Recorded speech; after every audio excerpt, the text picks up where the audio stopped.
표제에는 써 있지 않지만 내용상 이런 시들이 일련의 시들이 나타납니다. 자, 93편부터 100편까지인데요.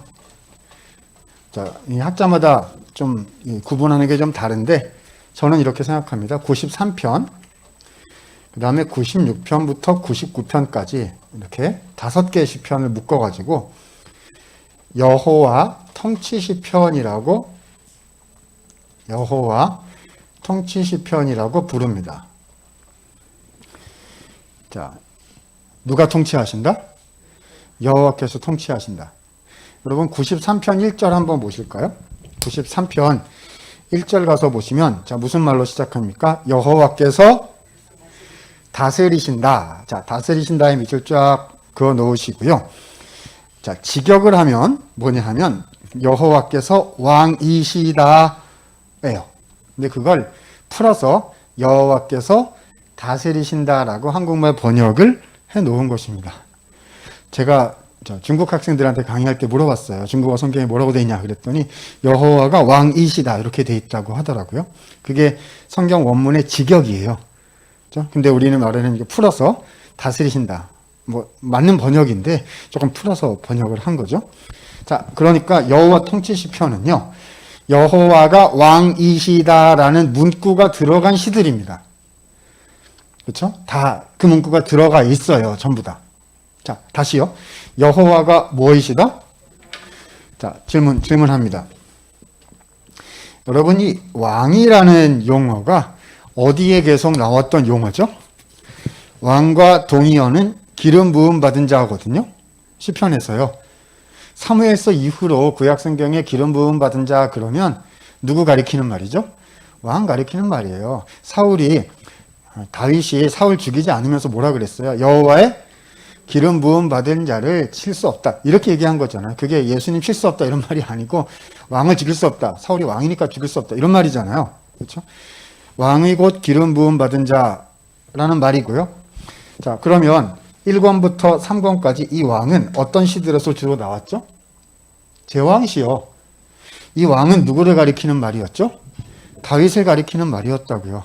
하나님께서 다윗을 이스라엘에 뭐로 세우셨다?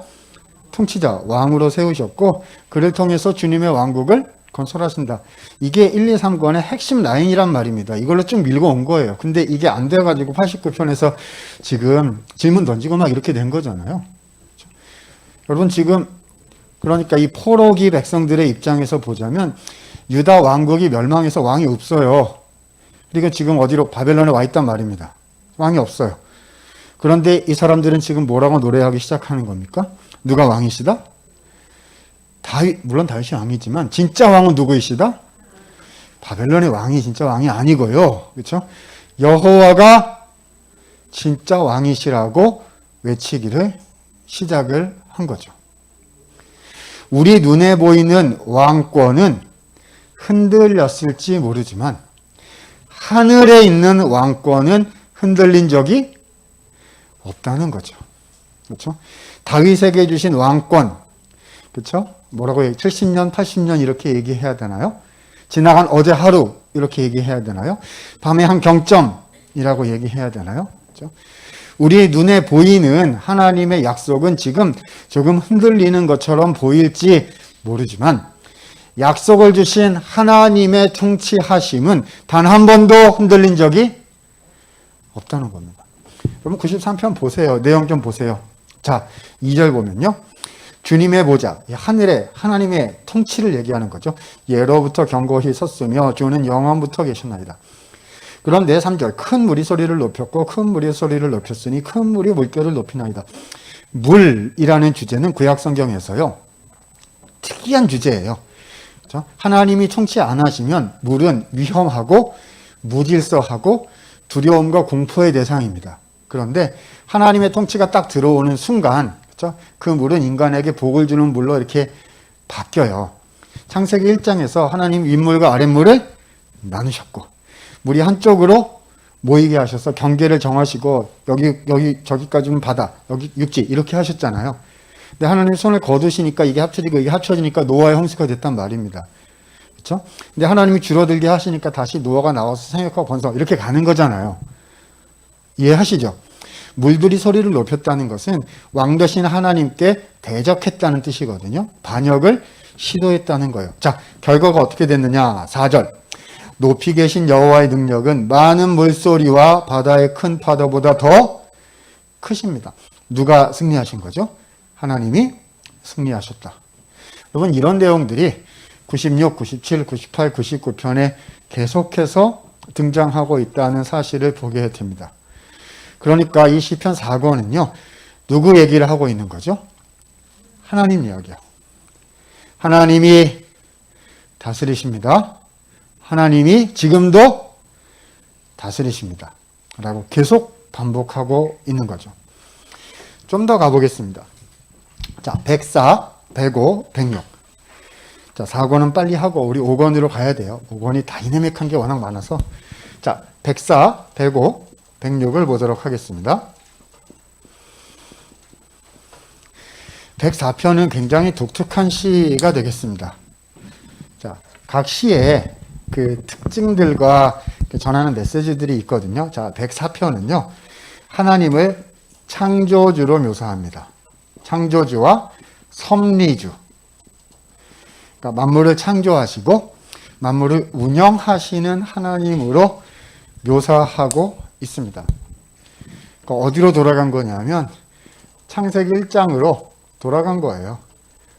창세기 1장, 창세기 2장 이것을 시로 표현을 해낸 그 시편이 104편입니다. 104편 되게 유명해요. 저희 같은 이 신학하는 사람들에게는 104편은 창조의 주제가 나오는 시로 굉장히 잘 알려져 있습니다.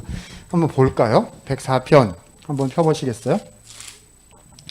자, 1절 보면 내 영혼아 여호와를 송축하라.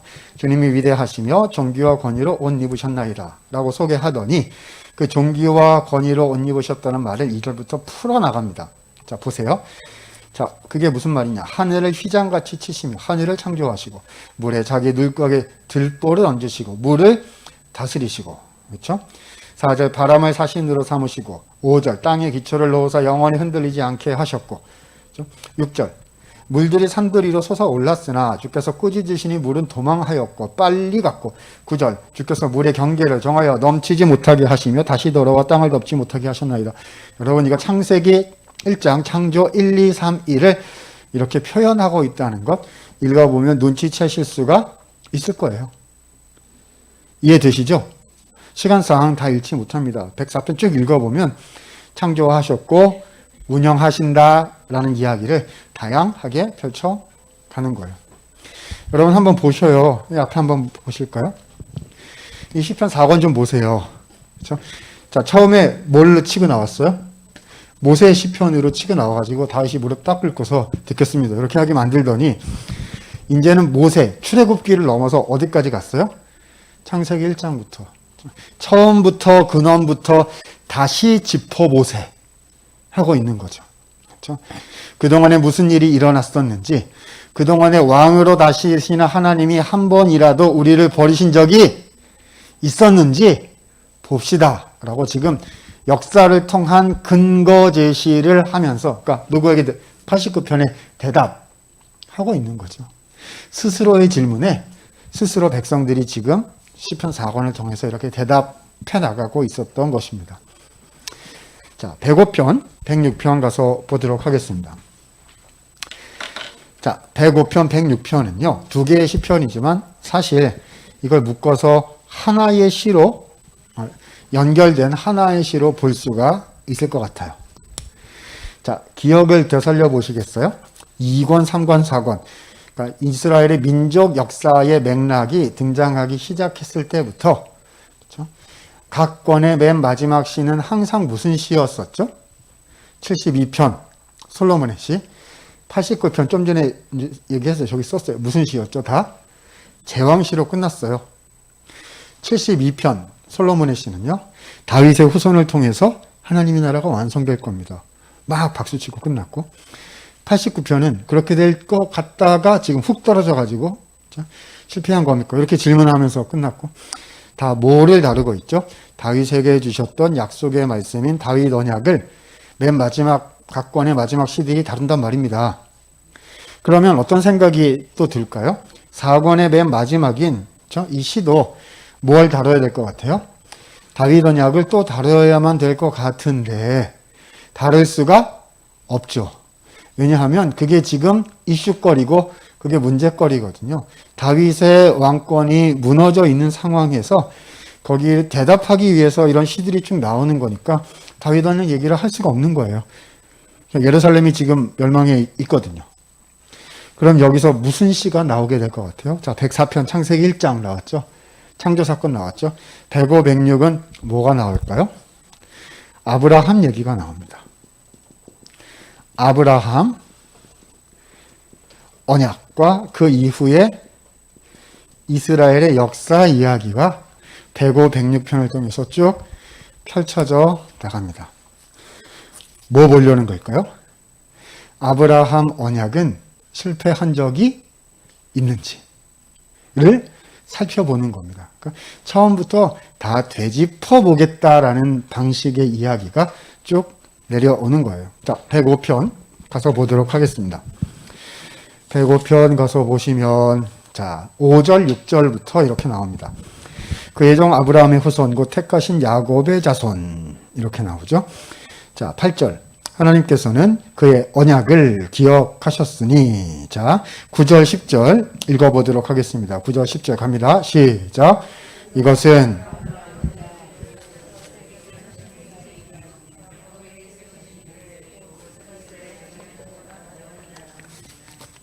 아예 명백하게 이야기합니다. 9절 누구와 맺은 언약? 아브라함과 맺은 언약이요. 이삭에게 하신 맹세 야곱 다 같은 말입니다. 아브라함에게 주신 언약이 이삭, 야곱 이렇게 이스라엘 민족에게로 쭉 내려온 거니까요.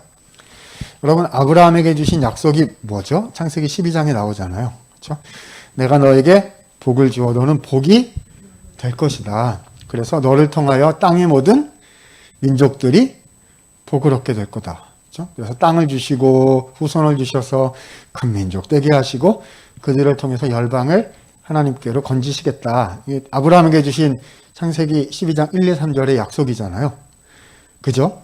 자, 그래서 지금 이 백성들이 어디에 처음에 가 있었냐? 애굽에 가 있었단 말입니다. 그러니까 하나님이 누구 보내시죠? 모세와 아론 보내가지고 이제 가나안 땅으로 데리고 오시잖아요. 왜 그러신 거죠? 누구에게 약속했기 때문에? 아브라함에게 약속했기 때문입니다. 물론 그것은 창세기 3장 15절에 여자의 후손이 와서 뱀의 머리를 상하게 할 것이다. 이제 거기서부터 쭉 흘러내려가는 약속의 발전인 것인데 아무튼 이거 딱 잡아서 얘기하자면 아브라함에게 약속했기 때문에 출애굽시켜서 가나안 땅 데리고 가는 거거든요. 보세요. 자, 26절 가서 볼까요? 그리하여 하나님께서는 그의 종 모세와 택하신 아론을 보내셨다. 자, 이스라엘 역사를 훑어가고 있는 겁니다. 105편 나머지 그 후반부는요. 10가지 재앙을 내리셔서 출애굽시키셨다라는 내용입니다. 읽어보면은요. 쭉 내려가서 42절 한번 보실까요? 이렇게 해서 출애굽시키신 이유가 무엇이냐? 그의 거룩한 말씀과 그의 정, 자, 누구를? 아브라함을 기억하셨기 때문입니다. 자, 106편으로 넘어갑니다. 106편은요.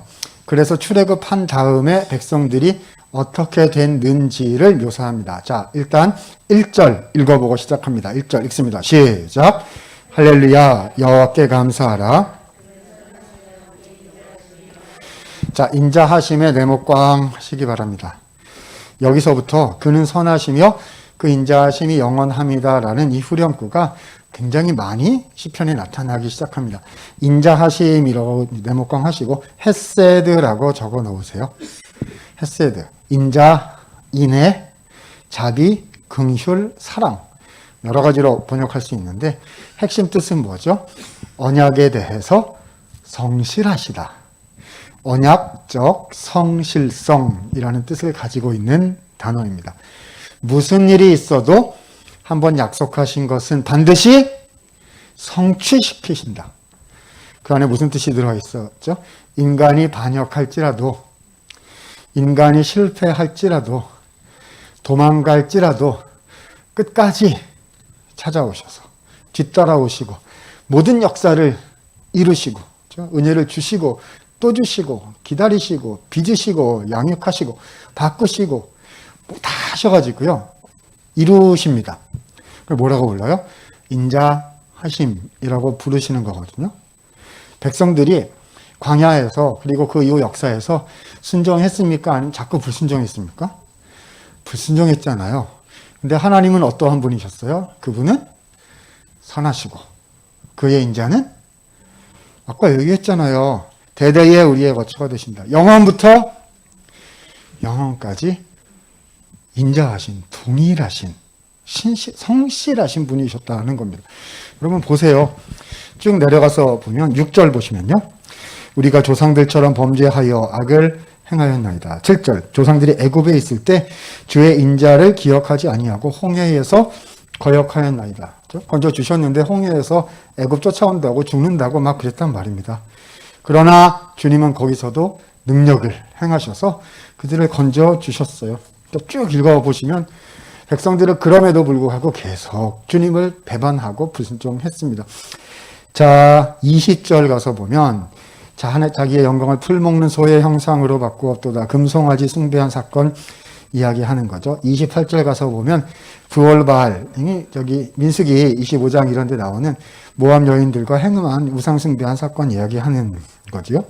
32절 무리바 물에서 여호와를 노하시게 하였으므로 무리바에서 불순종한 사건 이야기하는 겁니다. 이것뿐만 아니고요. 가나안 땅에 들어와서도 계속해서 불순종했어요. 사사기에 보면은요. 구원해 주시면 조금 있다가 사사가 죽으면 또 불순종하고 사사가 죽으면 또 계속 이렇게 했잖아요. 자, 40절 가서 볼까요?